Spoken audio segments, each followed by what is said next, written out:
فقیہ ابو علی سمرقندی رحمۃ اللہ نے ایک واقعہ لکھا ہے. وہ فرماتے ہیں کہ بنی اسرائیل میں ایک عورت تھی جو بہت بد کردار تھی.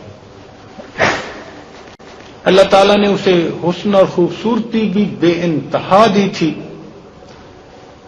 اور وہ بدکار بھی بے انتہا درجے کی تھی.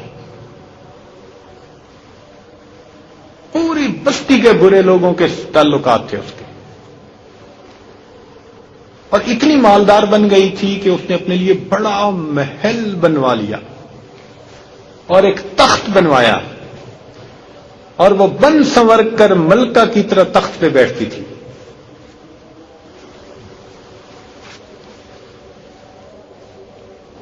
اور اس کے ساتھ غلط تعلقات رکھنے والے پورے شہر کے امراء تھے.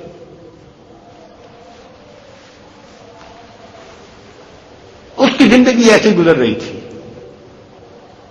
ایک مرتبہ کیا ہوا کہ وہ اپنے گھر کا دروازہ کھول کر تخت کے اوپر بیٹھی ہوئی تھی. قریب کسی اور بستی کا ایک نوجوان تھا جو نیک تھا، عبادت گزار تھا. وہ ادھر سے گزرا قدرتک گلی سے، اور گزرتے ہوئے اچانک اس کی جو نظر اٹھی تو اس عورت پر جا کر، اور اس عورت کی ایسی تصویر اس کے دل میں چھپی کہ وہ آگے تو چلا گیا مگر اس کا دھیان ادھر اٹک گیا. اب وہ آگے گیا، پھر وہ اپنے ذکر میں، مراقبے میں، تسبیحات میں، تلاوت میں جب بیٹھا اس کا دل ہی نہیں جمتا. اس نے روزے بھی رکھے لیکن وہ خیال نہ نکلا. اس نے اپنے آپ کو تکلیف بھی پہنچائی، یعنی کئی دن بھوکا پیاسا رکھا مگر اس کے دل سے خیال نہ نکلا. حتیٰ کہ ایک دن اس نے یہ سوچا کہ جب اس خیال سے میری جان چھوٹتی ہی نہیں تو میں جاتا ہوں. چنانچہ اس کے پاس جو تھوڑا موٹا سامان تھا اس نے بیچا، اور اس نے اتنے پیسے تیار کیے کہ جن پیسوں سے وہ بدکار عورت اپنے پاس آنے کی اجازت دیتی تھی وہ یہ لے کے واپس چلا. اس عورت کے پاس آیا، اس کو اس کے پیسے دے کر اس کے پاس چارپائی پر بیٹھ گیا، بات چیت کرنے لگا. اچانک بات چیت کے دوران اس کے دل میں یہ خیال آیا کہ میں نے نیکوکاری کے اتنے سال گزارے ہیں مصلے پہ، آج میرے اللہ مجھے اس غیر محرم کے ساتھ بیٹھتے ہوئے بھی دیکھ رہے ہوں گے. بس یہ خیال دل میں آیا کہ اللہ کا ڈر دل پر غالب آ گیا. تو نوجوان نے تو کانپنا شروع کر دیا. تو وہ عورت اس سے پوچھتی ہے کہ تم کانپ کیوں رہے ہو، تمہارا چہرہ کیوں پیلا ہو گیا؟ اس نے کہا کہ بس میری طبیعت ٹھیک نہیں. اس نے کہا اچھا تم جس مقصد کے لیے آئے ہو اپنا مقصد پورا کرو اور جاؤ. اس نے کہا نہیں. وہ بڑی حیران ہوئی کہ آج تک میں نے اپنی زندگی میں کوئی ایسا مرد نہ دیکھا جو میرے قریب اس طرح چارپائی پر آ کر بیٹھے اور پھر برائی کیے بغیر واپس چلا جائے. یہ نوجوان کیسا ہے؟ مگر نوجوان نے کہا کہ اچھا میں جاتا ہوں. اس نے کہا تم کون ہو، کیا ہو؟ اس نے بتایا میں اس نام کا بندہ ہوں، فلاں بستی کا ہوں، اور میرے دل میں یہ خیال آ رہا ہے کہ میں نے اتنی عمر مصلے پہ بیٹھ کے گزار دی، آج میرا اللہ مجھے تیرے ساتھ بیٹھے ہوئے بھی تو دیکھ رہا. بس اس کے بعد اس نوجوان کی آنکھوں میں آنسو، تو وہ چل پڑا وہاں سے. اب جو چلا تو وہ اس عورت کو جو تھوڑی دیر کی صحبت نوجوان کی نصیب ہو گئی، وہ جو پاس بیٹھنے کی صحبت تھی، اس کی بھی برکت اس کو مل گئی. تو عورت کے دل میں خیال گیا کہ یہ کنوارا نوجوان اتنا اللہ سے ڈرنے والا، جبکہ اس نے کوئی گناہ بھی نہیں کیا، اور میں تو سارے دن اور رات گناہوں کی مرتکب ہونے والی، میں خدا سے ڈرتی ہی نہیں۔ لو جی، اس کے دل میں نہ شرمندگی پیدا ہونے لگی، ندامت آنے لگی۔ اس نے سوچا میں کروں تو کیا کروں؟ دل میں خیال آیا کہ اچھا چلتی ہوں، حضرت موسیٰ علیہ السلام سے جا کے پوچھتی ہوں کہ کیا میرے لیے بھی توبہ کی کوئی صورت بنتی ہے؟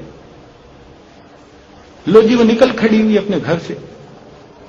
اب اس کو تو بستی کا ایک ایک بندہ پہچانتا تھا، وہ ایسی نامی گرامی چیز تھی۔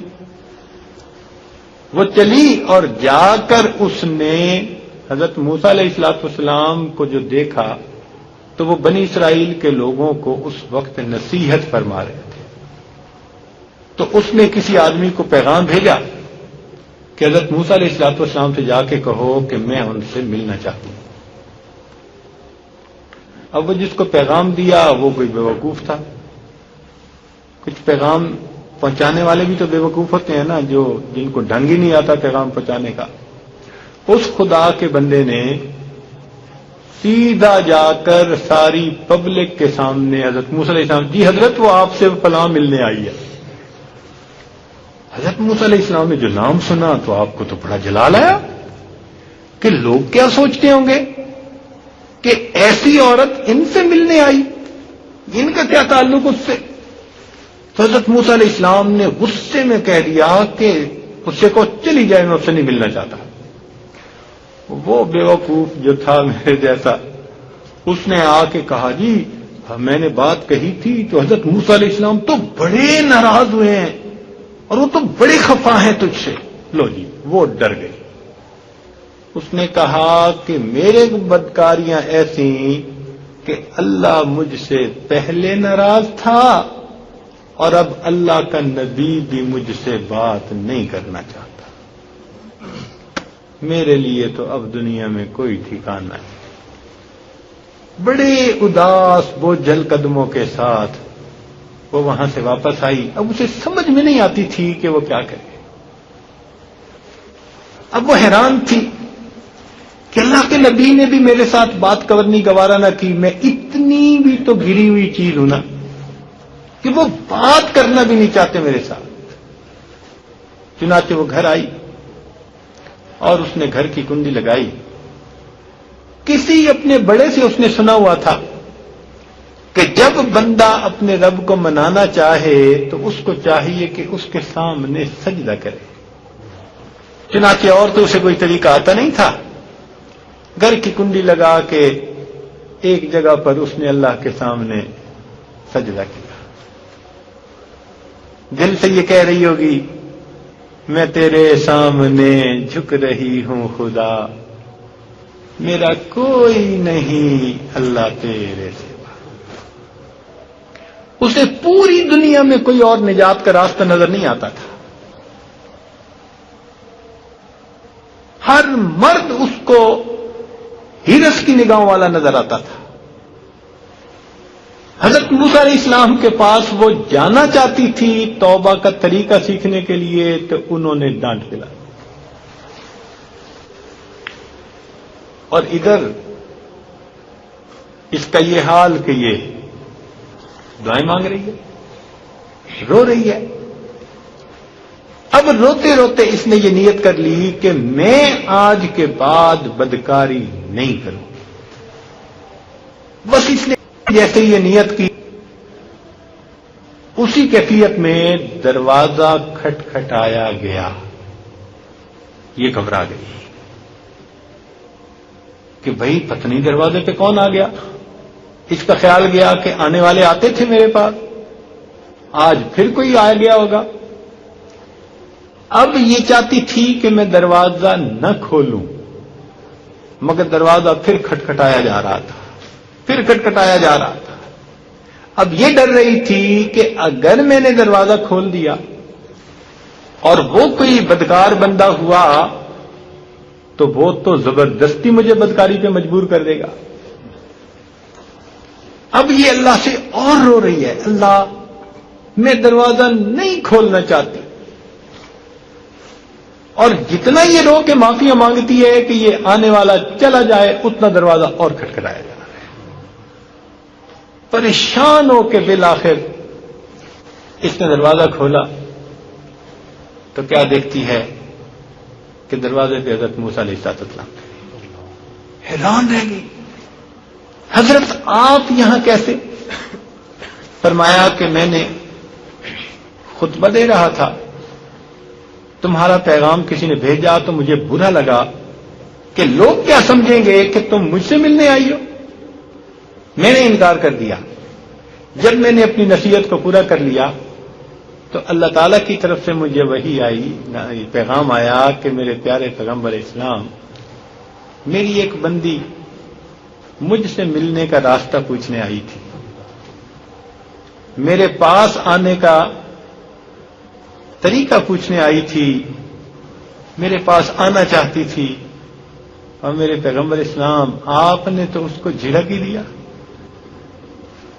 تو بس جیسے ہی یہ پیغام آیا میں فوراً تمہاری طرف آیا ہوں کہ تم نے سچی توبہ کی نیت کر لی ہے، اللہ تعالیٰ تم سے اتنا راضی ہے کہ وہ مجھے نصیحت فرماتے ہیں کہ تم نے میری ایسی بندی کو کیوں خالی دیا۔ خیر حضرت موسیٰ علیہ السلام نے اس کو توبہ کی قبولیت کی خوشخبری سنائی اور چلے گئے۔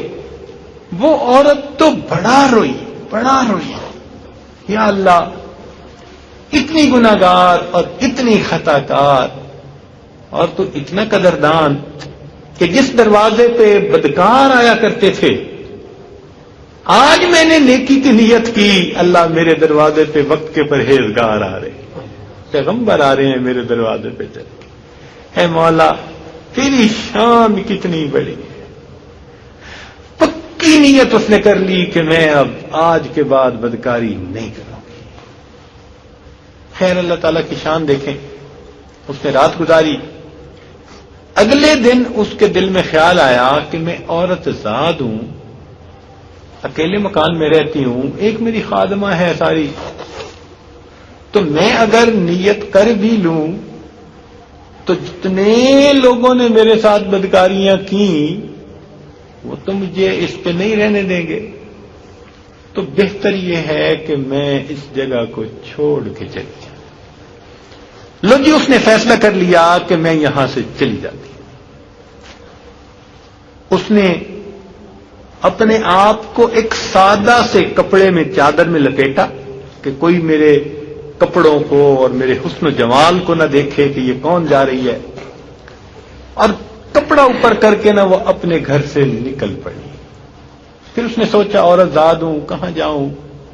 پھر دل میں خیال آیا کہ وہ جو نیک نوجوان آیا تھا، جس کے دل میں اللہ کا اتنا خوف تھا کہ وہ کانپ رہا تھا اللہ کے ڈر سے، کیوں نہ میں اس نیک بندے کے پاس چلی جاؤں اور میں اسی کی خادمہ بن کے رہ جاؤں، ممکن ہے وہ مجھے اپنے نکاح میں ہی قبول کر لے۔ لو جی، یہ اس بستی کی طرف چل پڑی۔ چنانچہ ڈھونڈتے ڈھانڈتے اس بستی پہنچی، اس گھر پہنچی، گھر والوں کو کہا جی میں فلاں بندے سے ملنے آئی ہوں۔ انہوں نے کہا جی اس کا تو ذکر و عبادت کا معمول ہے اور وہ تو کمرے سے اتنے بجے نکلتا ہے، تم انتظار کرو۔ چنانچہ اس نے کہا بہت اچھا، یہ انتظار کرنے بیٹھ گئی۔ جب انتظار کرنے بیٹھی تو اچانک اس نوجوان نے دروازہ کھولا اور اس کی نظر اس عورت پر پڑی۔ یہ سامنے بیٹھی ہوئی تھی کمرے کے، ادھر سے نوجوان نے دروازہ کھولا تو نوجوان کی نظر، نوجوان نے جو اس عورت کا چہرہ دیکھا نا تو اس کو اپنا وہ وقت یاد آ گیا کہ وہ کون سا وقت تھا میں اپنے مصلے کو چھوڑ کے بالآخر اس کی چارپائی پہ جا بیٹھا تھا۔ تو اس نوجوان کے دل پہ خوف طاری ہو گیا کہ کہیں یہ میرا ایمان خراب کرنے یہاں تو نہیں آ گئی، میں نے تو اتنی مشکل سے اس کا تصور ذہن سے نکالا تھا۔ تو نوجوان پر اتنا خوف طاری ہوا کہ وہ وہیں پر گرا اور اس کی جان ہی چلی گئی۔ اب اس کی وفات پر گھر والے بھی رنجیدہ اور اس عورت کو تو بڑا ہی غم تھا. خیر جب 3 دن گزرے تو اس عورت نے ان کے گھر والوں کو بتایا کہ بھئی میں تو اس نیت سے آئی تھی، بری عورت تھی نیک بن کر کے. تو انہوں نے کہا کہ وہ تو اب دنیا سے چلا گیا، اس کا ایک بھائی ہے، اگر تم مناسب سمجھو تو ہم اس سے پوچھ لیتے ہیں، اگر وہ تمہارے ساتھ نکاح کر لے تو تم اس کے ساتھ نکاح کر لو، اسی گھر میں رہو. اس نے کہا ٹھیک. جب بھائی سے پتہ کیا گیا تو اس نے کہا ٹھیک ہے، میں گو یہ ایسی عورت رہی ہے پہلے مگر چونکہ توبہ کی نیت کر چکی تو اب میں اس کو اپنے نکاح میں قبول کر لوں گا. چنانچہ اس عورت کا اس کے بھائی سے نکاح ہوا اور اس عورت کو اللہ تعالی نے 7 بیٹے عطا فرمائے اور وہ 7 بیٹے بنی اسرائیل کے اولیاء میں سے گزرے. ایسی بدکار عورت بھی اگر توبہ کرتی ہے اللہ تعالیٰ اسے 7 ولیوں کی ماں بنا دیتے. وہ مولا کتنا کریم ہے.